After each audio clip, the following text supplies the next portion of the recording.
Your glory fill this house. Let your praises fill our mouth.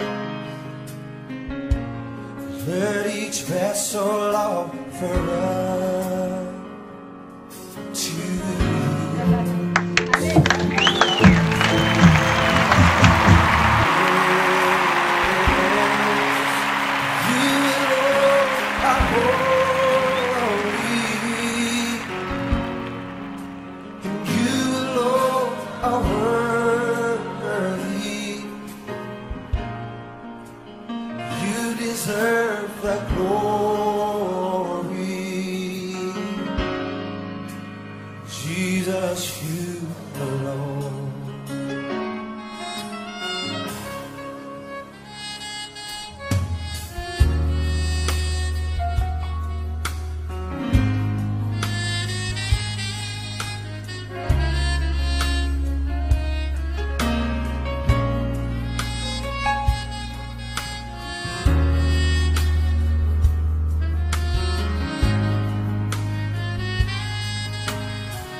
Voilà.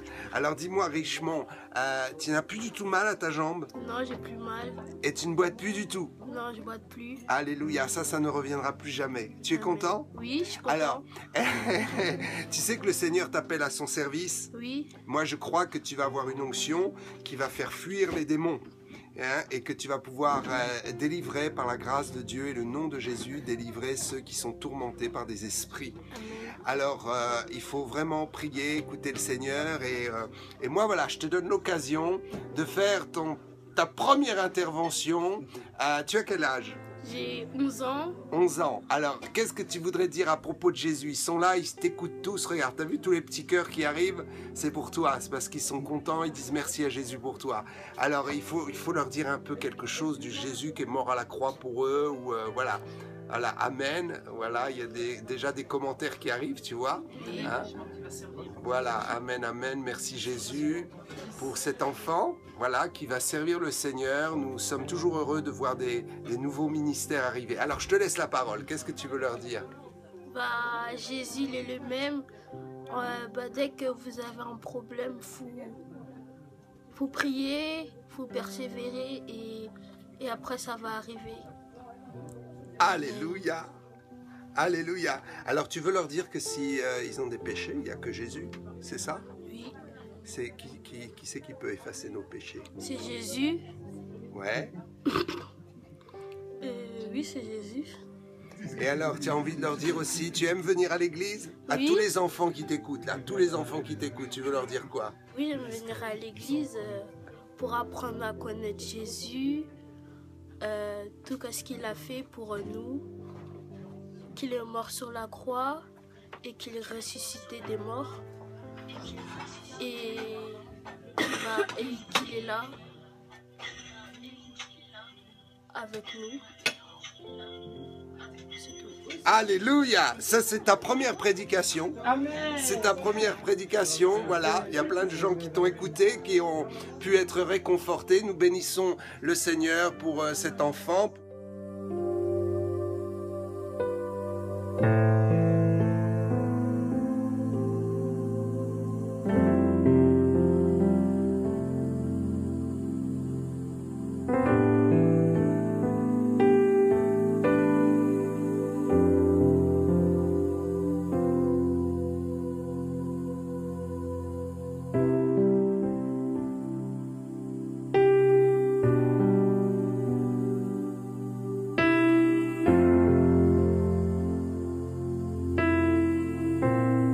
Aujourd'hui, Jésus est le même. celui qui marchait sur les routes poussiéreuses de Galilée et qui guérissait les malades.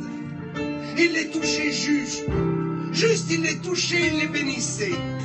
Ce même Jésus est là ce soir.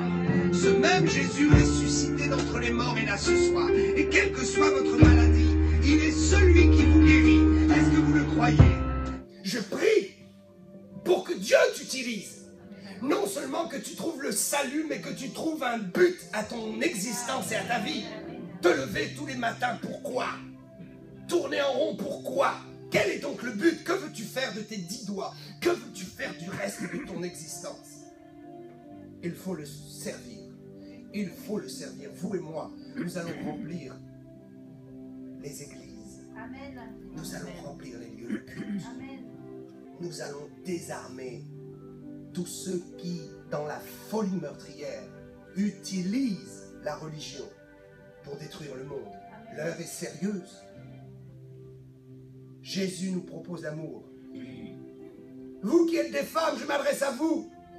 Je veux vous dire, venez dans l'évangile.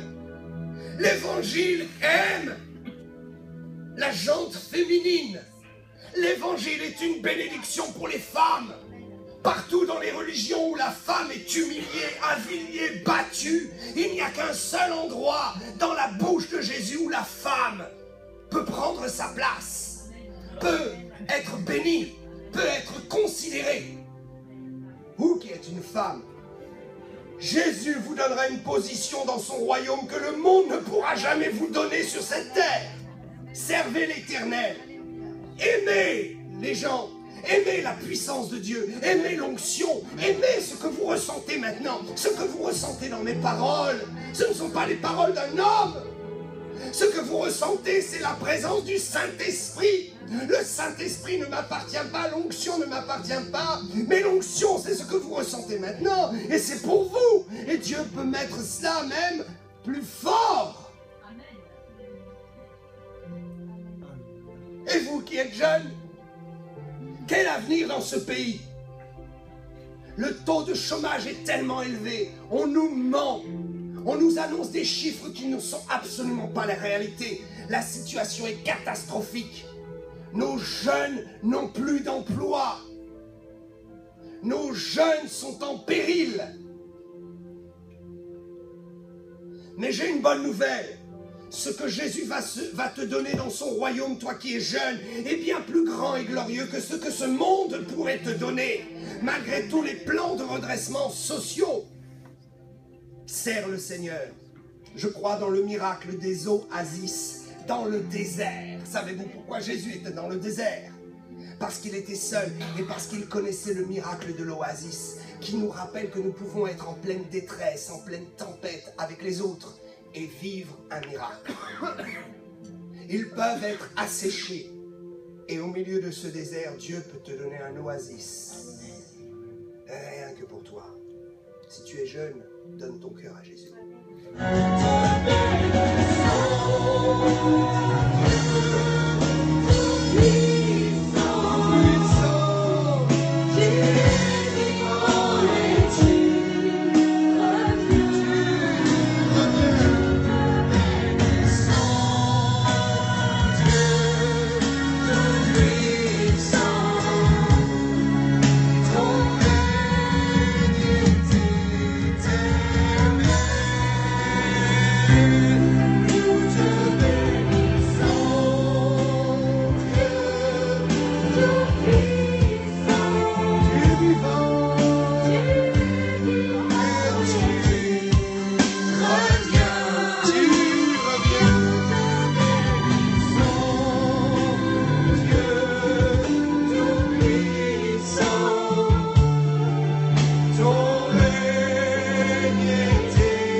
ton règne s'établisse sur la terre, que tes anges proclament ta grandeur. Seigneur notre Dieu, tu es glorieux, tu es vivant et tu reviens. Que tes œuvres s'établissent sur la terre. Alléluia. Alléluia. Nous te bénissons. Nous te bénissons.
La présence des anges est ici, alléluia.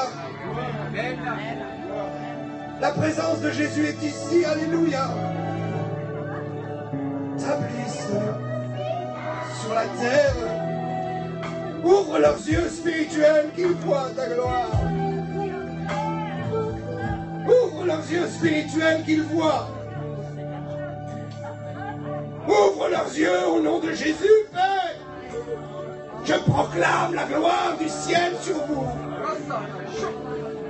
Je proclame la gloire du ciel et la délivrance de toute maladie, de toute infirmité. Je proclame la délivrance de tout lien, de toute chaîne. Que son règne s'établisse dans vos cœurs et dans vos vies. Alléluia, merci Jésus. Son règne s'établisse.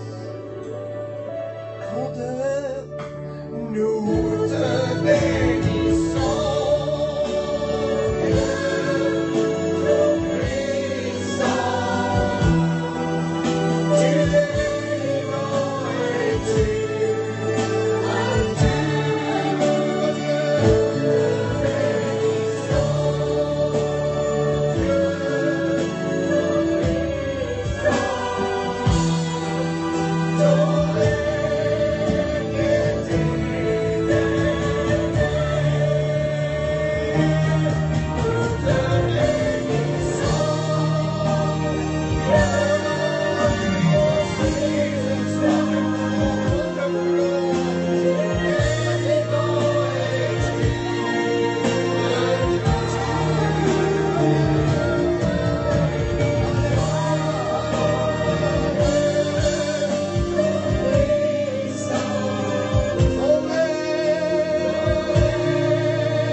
essayé de nous donner l'amour.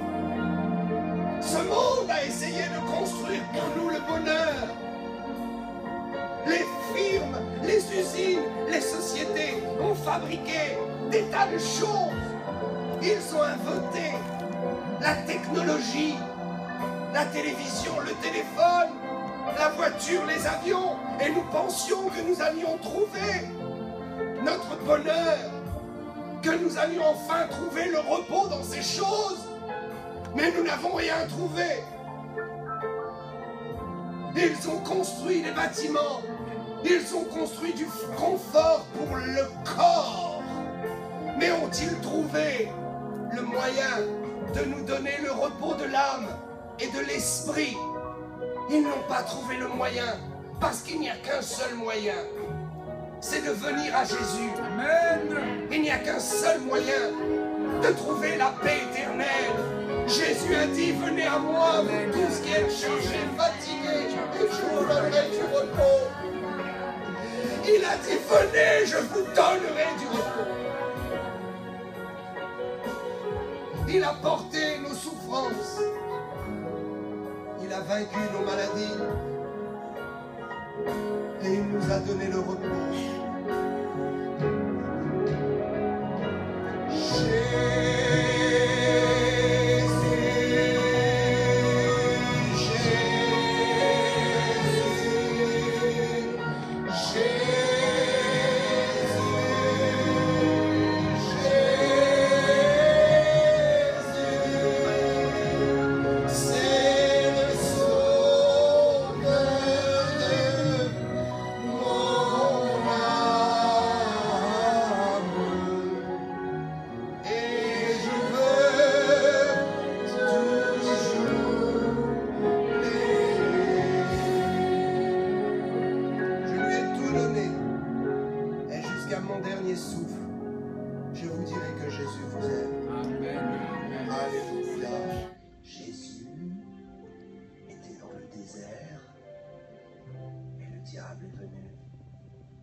Est venu le voir. Et le diable l'a pris et l'a mis sur une haute montagne. Et le diable, qui est très rusé, a dit à Jésus, il est écrit dans la parole que toi tu profères, dans la parole de ton Père. Mais le diable ne savait pas que Jésus était la parole. Satan était en train de citer la parole, mais il s'adressait à celui qui était la parole de toute éternité. Comment pouvait-il atteindre la parole par la parole? Il ne savait pas. Ou il n'imaginait pas qu'il était en train de s'adresser au Créateur et lui dit, il est écrit que si tu trébuches, tu tombes, si même tu peux tomber d'une hauteur, les anges viendront et te prendront pour éviter ta chute. Si tu te prosternes devant moi, je te donnerai tous les royaumes de la terre. Satan avait-il oublié que tous les royaumes de la terre et la terre entière avaient été la création issue, émanant de Jésus lui-même? La Bible nous dit que Dieu a créé le monde par sa parole, par Jésus-Christ. C'est Jésus qui était là au commencement. C'est lui qui a créé toutes choses. Il lui dit, si tu te prosternes, je te donnerai tout. Mais Jésus avait quelque chose de bien plus grand à nous donner. Il n'avait pas besoin des royaumes de la terre, il n'avait pas besoin du monde entier. Son royaume n'était pas de ce monde. Jésus a dit, mon royaume n'est pas de ce monde. Satan lui propose quelque chose dont Jésus n'aura rien à faire. Mais Jésus était venu sur cette terre pour une mission, donner quelque chose à l'homme. Et Satan tente Jésus en lui disant, regarde, ce qui est sous ma domination, là où l'homme vit, là où il vit dans sa maison, c'est moi qui contrôle et qui domine. Parce que dans le jardin d'Éden, j'ai tenté Adam et Ève. Ils ont péché, ils m'ont obéi, et ils t'ont désobéi. Donc, j'ai pris contrôle de leur univers et de leur maison. Chaque fois que vous désobéissez à Dieu, Satan prend du contrôle. Dieu avait donné la terre aux hommes, à l'humanité. Dieu avait donné la terre. Satan est venu et a dit, waouh, je voudrais bien, moi, récupérer la terre que Dieu t'a donnée et la contrôler. Alors, Satan a usé de ruse. Il a fait désobéir l'homme et la femme, et dans la désobéissance, Dieu s'est retiré et Satan s'est emparé. Et quand Jésus est venu sur terre, il est venu pour nous donner quelque chose. Pourquoi est-ce que Jésus est venu du ciel? Il est venu du ciel pour nous donner quelque chose. Ok. Et Satan dit, je te donne la terre. Ce n'est pas écrit. Mais je crois que Satan a tenté Jésus en disant, je te donne la terre, tu en feras ce que tu veux, et les hommes que tu es venu sauver pourront vivre en paix. Parce que je te remets la terre là où les hommes souffrent. Tu en prendras le contrôle. Non seulement tu seras le roi du monde, mais tu prendras le contrôle de leur maison, et ils ne souffriront plus. Mais même si vous avez le monde entier, si votre âme n'est pas sauvée, vous périrez dans les souffrances éternelles. Jésus a refusé parce qu'il était venu non pas pour prendre le monde, il n'était pas venu pour briller dans ce monde, il n'était pas venu pour régner dans ce monde, il était venu pour mourir à la croix, pour donner sa vie, payer de son sang, afin que nous ayons la vie éternelle et le royaume éternel. Ce monde ne te donnera jamais la paix. Tu ne pourras jamais trouver dans ce monde une joie durable. Il n'y a qu'avec Jésus-Christ, il n'y a qu'avec le Fils de Dieu que tu trouveras la paix éternelle. Si tu le reçois dans ton cœur, il viendra sauver ton âme. Et un jour tu hériteras de quelque chose de plus grand que la terre, le royaume des cieux. Le royaume des cieux est pour nous. Ce royaume qui est au-dessus de tous les royaumes, qui est au-dessus de toute puissance, qui est au-dessus de toute autorité. Jésus a été tenté, mais il a refusé. Et il a dit à Satan, tu ne tenteras point le Seigneur ton Dieu. Alors, peut-être la jeunesse peut faire un petit coucou, voilà, alors, voilà. Hop, voilà. Voilà.